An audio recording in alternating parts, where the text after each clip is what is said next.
Well,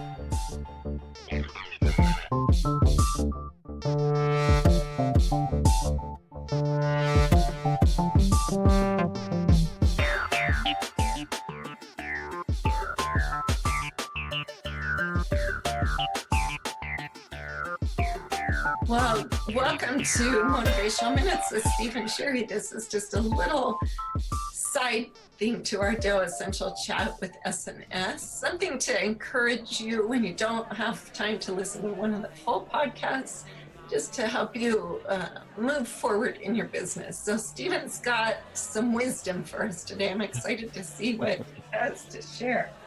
The other day I was, again, I read a lot on the internet when it comes to this business stuff. And I kind of was pondering the idea of having a mentor, and you've been my mentor for some years now, and it's worked very well because it kind of has allowed us to do the podcast for a start. And, and since we've been doing the podcast, we've been learning stuff from the podcast. I'm sure both of us have been learning new things all the time. When I was reading about it, I was trying to figure out for other people as well as other people, when they were looking for a mentor, what should they be looking for? Because it's difficult to know what should you be looking for in a mentor. What should they have? And also, if you were intending to be a mentor, what should you be?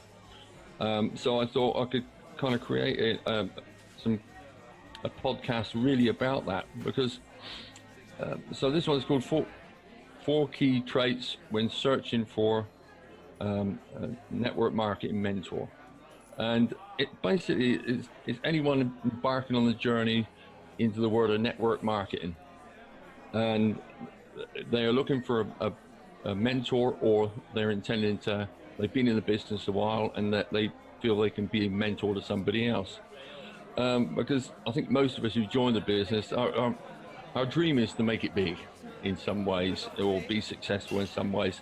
But the path to success is basically, it's down to relationships in our business. It's all about relationships and how we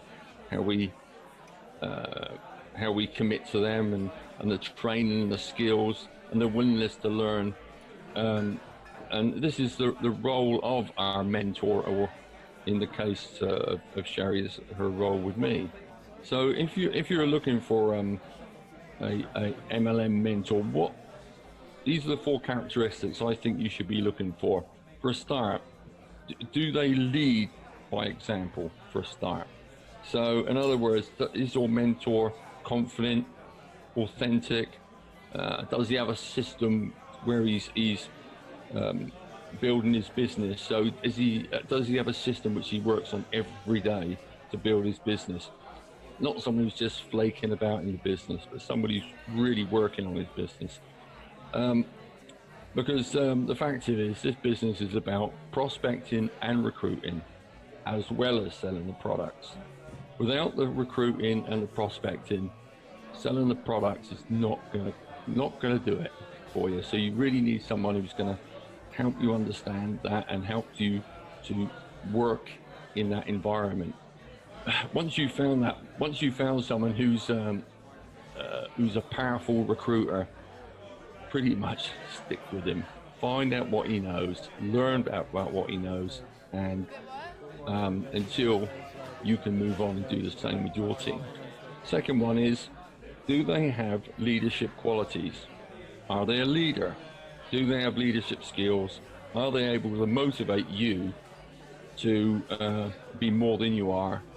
And will they tell you what you really need to know? In other words, when you're doing actions which are not going to help you. For example, we've all got people who believe sitting on Facebook, clicking a few ads is going to make them money. And obviously it doesn't. It just doesn't work like that. But leaders are a rare people, and this is when you look at the characteristics of a leader. They're a rare breed who have like a clear and they're sure of themselves, and they have a direction. They know where they're going. They know what the goal is and they know how to achieve it. So these are the sort of person you're looking for. Also, they have vision and passion in what they're doing. So these are the sort of characteristics you're looking for in a leader. The next one is, are they a great communicator? Because this business is about communicating. So equally, success is about being a great communicator. This means you are able to transmit clearly and effectively the information your mentee needs to know. But also, it doesn't just mean that. It means you need to be an effective listener. Personally, this is a personal side of it. I personally think the process is more down to like a dialogue.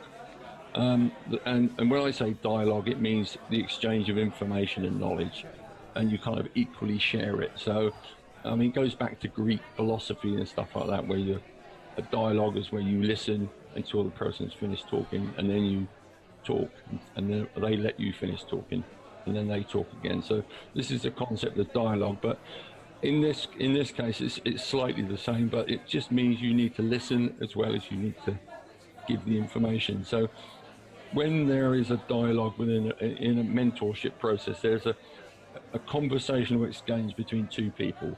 This should finally end with both the participants gaining an equal amount of knowledge and understanding.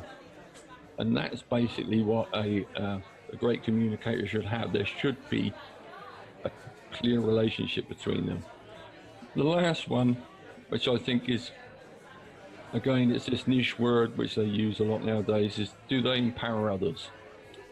And let's make this clear what empowerment means. Empowering someone doesn't mean doing it for them. It doesn't mean doing the job for them. A good mentor will guide the mentee in the right direction. Like many successful network marketers, they have a system in place that they should really be passing on to their downline by teaching them. Arguably, this is the best and the most powerful way to empower your mentee. And this is how you do it. You inform and educate them in the concept of what you are doing.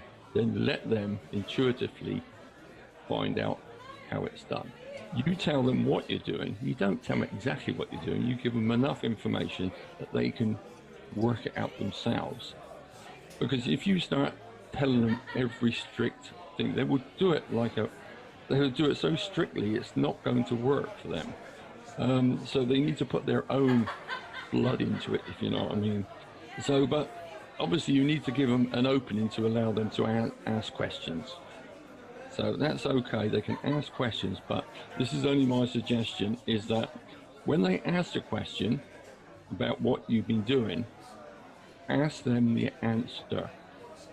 So instead of them hearing you talk, you find out what they know first. Normally they already know the answer, but they're too scared to say. And so that means if you do that, that gives them, instead of them being someone who is finding problems, they're finding solutions to problems. And that's the way they do it. And that's really the whole concept of being a mentor, is that you're there to give, there should be a pedagogical process going on through this, where the person learns a bit and they learn more because they've learned something. I love that, Steve. I think sometimes we want to impart our knowledge instead of asking really great questions and finding out, like you say, what they already know. If they can speak it themselves, it's much more powerful than just hearing it from you. Well, every time I'm self-taught with this online marketing, and you get to a stage where you think, I don't know enough. Kind of you're going through the motions, and you go, well, I know this, and I know this, and I know this, and then suddenly you go, you think about what you would like, and then you go, I don't know how to do that. How would I find out how to do that? So you kind of like, it's a kind of a process of thinking about what you want and then finding out how to do it. But you obviously, unless you have to have a past history to know, to ask the question in the first place. So it's quite complicated in that way, I think. But you need to know the question first before you can know what you want. And I love what you said too. Don't be afraid to have someone who will point out your stuff. Like, Yeah. not afraid to say to you, hey, let's look at this. You could do better here. Like, that feels scary to some people, and that's what will help you grow. Well, I think if someone's not willing to, being opened up to the world, they're not that interested in being successful, are they? Right. Yeah, I think that's the main thing. It's how much do you want this? How much? Yeah. Just a little bit? I only want it a little bit. Well, that's how much you're going to make from this, is a little bit. Yeah. If you only want a little bit. If you want a lot from this, you really need to want a lot. Yeah. Yeah. Awesome. Thanks, Steve. That was great. Anyway, thank you very much. That was the end of that podcast. Add any comments below if you need to, and we will get back to you as soon as we can.